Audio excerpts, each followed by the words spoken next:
May 29, 2023. A new administration takes office in Nigeria. I, Bola Ahmed Tinubu, do solemnly swear that I will be faithful and bear true allegiance to the Federal Republic of Nigeria, Africa's most populous nation and one of its largest economies. The nation was facing inflation, currency pressures, and declining foreign investment. President Bola Ahmed Tinubu adopted a strategy of economic diplomacy, taking Nigeria across continents in search of investors, partners, and new economic alliances. In less than 3 years, the president undertook more than 40 international engagements across over 20 countries. The objective? Reposition Nigeria in the global economic order. But what has this diplomatic outreach achieved? In the 21st century, diplomacy is no longer only about politics. It is about economics. Nations now compete globally for capital, technology, and trade partnerships. Nigeria's foreign policy under President Tinubu reflects this reality. For several decades, Africa has been asking for the same level of political commitment and devotion of resource that describe the Marshall Plan. We are not asking for identical programs and actions. What we seek is an equal, firm commitment to partnership. We seek enhanced international cooperation with African nations to achieve the 2030 Agenda and Sustainable Development Goals.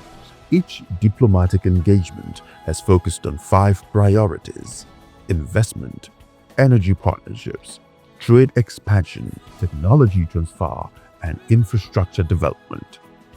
By 2025, these engagements had generated over $50 billion in investment pledges and commitments. One major reason why they are coming is because we have macroeconomic stability. And you cannot take it away from Tinubu's administration. They have delivered sound macroeconomic stability, which means that our foreign exchange is real and is single. You can buy from central bank or from bank or any road, it doesn't matter. They've narrowed the gap. And then it's keeping it steady for quite some time. Investors can come in, people can bring in their foreign portfolio investment, and then be sure that they will take it out in 6 months, 1 year time. And then all other indicators are positive. You have positive trade balance, you have positive balance of payment, you have real growth in the economy of over almost 4%. You have good ratings from all the rating agencies are positive. Then you have other things like MPR, monetary policy rate is coming down, inflation is trending down. So all the macroeconomic parameters are positive and convergent. So that gives confidence to investors. Europe became a major theater of Nigeria's investment diplomacy. In France, Germany, the United Kingdom, and the Netherlands, discussions centered on energy transition, infrastructure, and climate finance.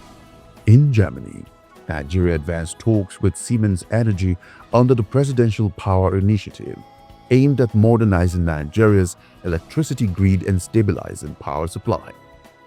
In the Middle East, Nigeria engaged some of the world's largest sovereign wealth funds, from Saudi Arabia to the United Arab Emirates and Qatar. Discussions focused on energy, infrastructure, and aviation. Riyadh also signaled interest in Nigeria's agriculture sector, recognizing the country's vast farmland and its role in global food security. During his visit to Brazil, both countries agreed to deepen cooperation in agricultural mechanization and food production, with agreements valued at around $1 billion. The key outcome was a bilateral air service agreement, BASA, establishing direct flights between Lagos and Sao Paulo, operated by Nigeria's air peace. What we are seeing today is the first fruit of the diplomatic shuttle of President Bola Ahmed Tinubu to Brazil. President Bola Ahmed Tinubu, in his wisdom, has decided to open up our economic relations, diplomatic relations, trade relations again with Brazil. Brazil is the biggest economy in South America, and of course, Nigeria is considered the biggest economy in Africa. So connecting these two economies was very key to both presidents. Discussions also opened the door for Brazil's energy giant Petrobras to potentially return to Nigeria's offshore oil sector.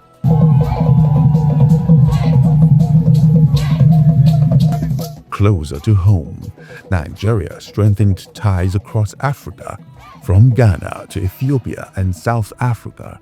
Engagements focused on regional integration under the Africa Continental Free Trade Area, projected to become the world's largest free trade zone.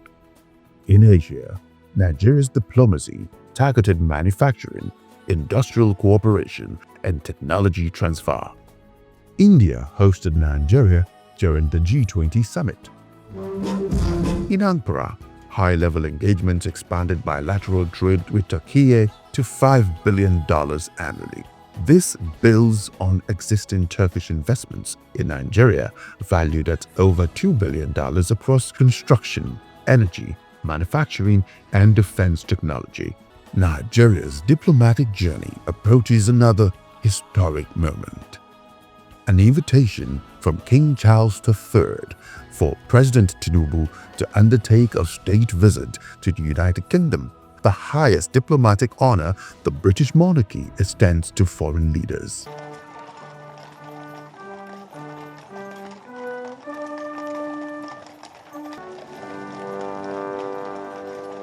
The last Nigerian leader to receive such an invitation was Ibrahim Babangida in 1989. Before him were Yakubu Gowon in 1973 and Shehu Shagari in 1981. Nearly 4 decades later, Nigeria returns to Windsor Castle, a renewed signal of Britain's strategic engagement with Nigeria. State visits are more than ceremony. They signal that two nations see strategic value in their relationship. King Charles has a lot of respect for Nigeria, a lot of respect for Commonwealth. All the things he's doing are music to the ear of Nigerian economy because he likes the green economy. He shouts about it. He does. He is in there, and we need to move faster in that area. And we know that the government, we're already working with the government because we already have a partnership agreement with the British government on investment and trade. So it's just giving it a blessing. It speaks to our interest, economic interest, economic diplomacy. Nigeria's economic diplomacy is building partnerships across the world. The question now is not only what has been discussed, but what could emerge next. And perhaps, most importantly, what greatness lies ahead for Nigeria.